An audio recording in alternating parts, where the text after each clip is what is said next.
Bonjour, bienvenue dans cette vidéo. Dans celle-ci, on va parler des fonctions en langage C. Elle va se diviser en deux parties. Dans cette première partie, on va parler des objectifs d'utilisation des fonctions et on verra deux variantes pour utiliser ces fonctions. Alors, l'objectif de l'utilisation des fonctions, de la création de celle-ci, c'est d'abord de créer des briques de base pour un programme C. Donc, à la place d'avoir un seul programme qui défile, on va avoir des blocs, des briques, dans lesquels on va utiliser des fonctions. Donc, elles vont nous permettre de structurer, découper un programme en parties plus petites, ce qui va rendre le programme plus lisible. Donc, ces fonctions sont des sous-programmes qu'on va pouvoir utiliser à des moments bien précis dans le programme et on va pouvoir les réutiliser à plusieurs endroits. Donc, on va leur passer la plupart du temps des paramètres et on va reprendre des paramètres de cette fonction. Donc, ça va nous permettre de créer des routines indépendantes qui pourront être appelées à plusieurs reprises. On pourra même en faire des librairies si nécessaire. Donc, lors de l'utilisation des fonctions, le programme principal va s'arrêter là où il appelle la fonction. Ensuite, la fonction va, elle, se dérouler. Et quand elle arrive à son terme, on redémarre là où on a quitté la fonction principale. Voilà. Alors, on va voir trois variantes de l'utilisation de ces fonctions. Et la première, c'est la variante dans laquelle il y a une seule variable qui sera retournée par la fonction. Donc, dans notre programme, on a le main ici. Donc, dans ce programme, dans cette partie du programme, on aura le programme principal. Et puis, on va appeler, depuis ce programme principal, une fonction. Dans ce cas-là, la fonction sera celle-ci. Ce sera une fonction qui va retourner le calcul du carré d'une valeur. Alors maintenant, cette fonction, on peut la placer soit avant, soit après le main, dans votre code.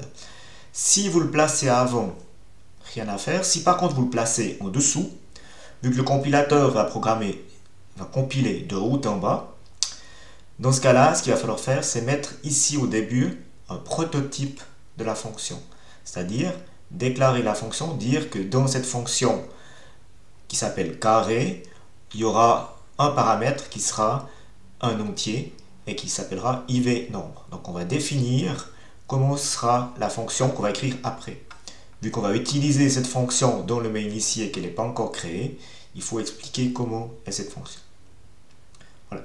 Une fois que ceci est créé, on va pouvoir appeler notre fonction depuis le cœur du programme, le main.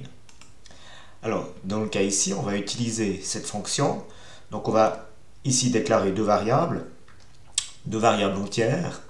Ici, donc, quand on fait ceci, on crée dans la mémoire deux zones, une pour la variable IV val 1 locale, et puis ici une deuxième variable qui s'appelle IV résultat. Ensuite, dans le cursus du programme, ici on va avoir un scanf. Donc à ce moment-là du déroulement du programme, l'utilisateur va introduire une valeur, par exemple 3. Donc on aura 3 dans la variable val1. Ligne suivante, on appelle la fonction carré. Donc ici, on appelle la fonction carré, qui est une fonction externe, ici. À ce moment-là, ce qui va se passer, c'est que quand on appelle cette fonction-là, elle va créer une variable interne à la fonction qui s'appelle IVNombre. Voilà. Ensuite, dans l'appel de la fonction, on passe un paramètre qui est la variable IV val 1 du main. Donc, le contenu de la mémoire ici, donc le contenu de la variable val1 locale, va être écrit dans la variable locale de la fonction sous IVNombre. Donc on va retrouver cette valeur ici dans la mémoire à l'endroit de IVNombre.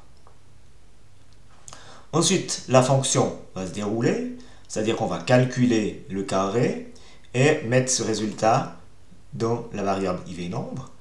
Une fois qu'on est arrivé au bout de la fonction, on a le return ici qui va retourner cette valeur-là ici comme résultat de la fonction. Donc la variable IVRésultat locale au main va recevoir ici la valeur 9. Une fois qu'on est arrivé à la fin de cette étape-là, la fonction s'éteint. Ensuite, on peut afficher le résultat avec un printf. Et on arrive à la fin du main. Alors attention, une fois qu'on quitte la fonction, la variable locale à la fonction, ivNum, dans ce cas-là, est détruite. Donc on ne peut pas la relire par la suite. Voilà, ça c'est la première variante. C'est une variante dans laquelle on peut retourner qu'une seule variable. Maintenant, si on veut retourner plusieurs variables, il faut utiliser d'autres possibilités. Donc là, on va utiliser une seconde variante. C'est l'utilisation des variables globales. Donc si on repart du point de départ, notre cœur du programme, le main, qui est ici, et on va déclarer avant, donc à l'extérieur du main, des variables qui seront globales. Elles ne seront pas internes au main, pas locales, mais elles vont être globales ici. Donc dans la mémoire, on va avoir deux variables, val1, val2, ici, mais qui seront globales.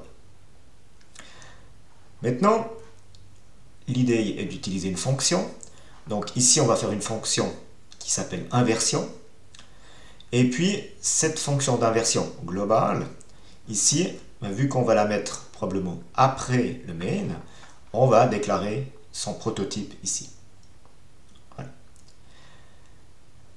Alors, dans le main, on va ici, première étape, mettre des valeurs dans val1 et val2, 3 et 5. Et puis, ensuite, on va appeler la fonction inversion. Mais on ne lui passe aucun paramètre, parce que dans cette fonction, on va directement aller lire et écrire dans les variables globales. Les variables globales ont cet avantage d'être visibles par le main et par la fonction qui est ici, ainsi que toutes les autres fonctions. Donc maintenant, quand on va agir ici sur les variables globales, donc on va faire l'inversion, on va directement écrire sur les variables globales ici. Donc on va inverser ces deux valeurs ici, et on retourne aucun paramètre ici au main. Donc il n'y a aucun passage ici, mis à part l'appel de la fonction. Et puis après, on peut afficher ces deux valeurs. Voilà, ça c'est une possibilité d'utiliser plusieurs variables. J'en ai mis deux, mais on peut en mettre plus. Par contre, elle a un gros problème, cette variante-là, c'est que on ne peut pas réutiliser cette fonction pour utiliser à d'autres endroits du programme. Ce qui va se passer, c'est que cette fonction ainsi créée est dépendante des variables iv val1 global et iv val2 global. Donc ces deux noms que j'ai mis ici, qui se trouvent ici, on ne va pas les changer. Donc si on veut utiliser d'autres variables, on ne pourra pas utiliser cette fonction.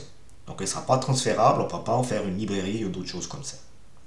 Donc ça plaide pas en la faveur de cette variante ici. Donc il y a d'autres variantes et on va voir celle-ci, donc la troisième variante, dans une deuxième vidéo. Je vous remercie pour votre attention, c'est une bonne journée, au revoir.